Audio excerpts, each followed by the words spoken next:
சோழ பேரரசன் ராஜேந்திர சோழன் நிக்கோபர் தீவுகளை கைப்பற்றிய 1000 ஆண்டு விழாவையொட்டி கடாராம் கொண்டான் நினைவு வளைவை முதலமைச்சர் மு.க.ஸ்டாலின் காணொலி மூலம் திறந்து வைத்தார்.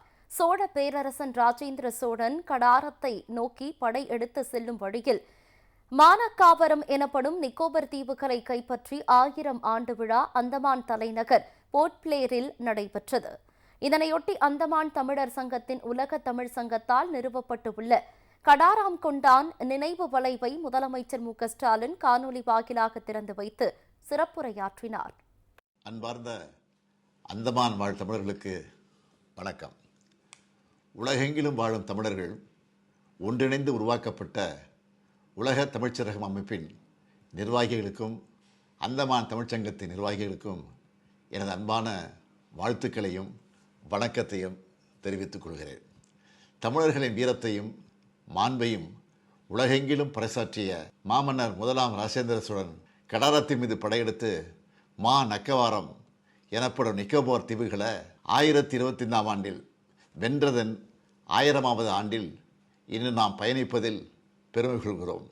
அந்த மாபெரும் வெற்றி நாளினை நினைவுகூறும் வகையில் உலக தமிழ்ச்சரகம் அமைப்பானது தனது 3வது மாநாட்டினை அந்தமான் தமிழ்ச்சங்கத்துடன் இணைந்து அந்தமான் நிக்கோபார் தீவின் ஸ்ரீவிஜயபுரத்தில் கொண்டாடுவது மிக்க மகிழ்ச்சி அளிக்கிறது.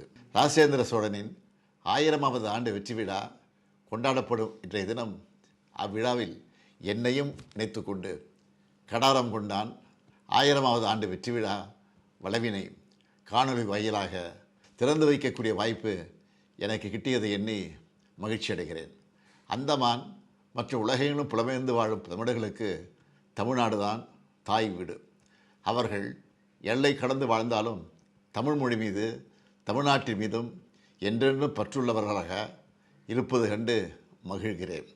எமது திராவிட மாடல் அரசும் அவர்களின் நலனில் என்றென்றும் அக்கறையோடு செயல்படும் என்பதை உளமாற தெரிவித்து உலகெங்கிலும் வாழும் தமிழர்கள் வாழ்க.